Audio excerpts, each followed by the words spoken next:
Garuda Express, an international courier service.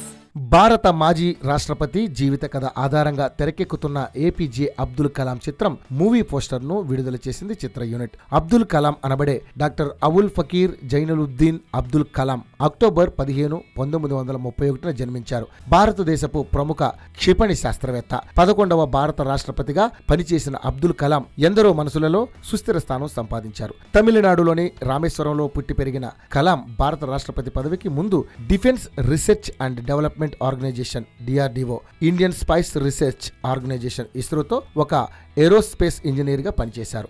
Man of missile గా పిలువబడే కలాం ముఖ్యంగా బాలిస్టర్ క్షిపణి వాహన ప్రయోగ టెక్నాలజీ అభివృద్ధికి కృషి చేశారు. 1998లో భారత పోఖ్రాన్ 2 అణు పరీక్షలో కీలకమైన సంస్థాగత సాంకేతిక రాజకీయ పాత్ర పోషించారు. ప్రస్తుతం వరుస బయోపిక్లు సినీ లవర్స్ ని సంతృప్తి పరుస్తుండగా ఇప్పుడు అబ్దుల్ కలాం బయోపిక్ ని రూపొందించేందుకు సన్నాహాలు చేస్తున్నారు. అనిల్ సుంకర, అభిషేక్ అగర్వాల్ సంయుక్తంగా నిర్మిస్తున్న ఈ చిత్రం ప్రస్తుతం ప్రీ ప్రొడక్షన్ కార్యక్రమాలు జరుపుకుంటుంది. తాజాగా ఇస్రో చైర్మన్ AS కిరణ్ కుమార్ చేతుల మీదుగా ఫస్ట్ లుక్ పోస్టర్ ని విడుదల చేయించారు. డాక్టర్ అబ్దుల్ కలాం అనే టైటిల్ తో ఈ చిత్రం తెరకెక్కనుండగా హీ డ్రీమ్ హీ కంకర్డ్ అనే ట్యాగ్ లైన్ పెట్టారు. అబ్దుల్ కలాం జీవితంపై రాజ్ చంగప్ప రాసిన బుక్ ఆధారంగా ఈ సినిమాని తెరకెక్కించనున్నట్లుగా సమాచారం. ఈ సినిమాలో అబ్దుల్ కలాంగా ఎవరు నటించబోతున్నారనేది త్వరలోనే వెల్లడిస్తామని తెలిపారు చిత్ర యూనిట్.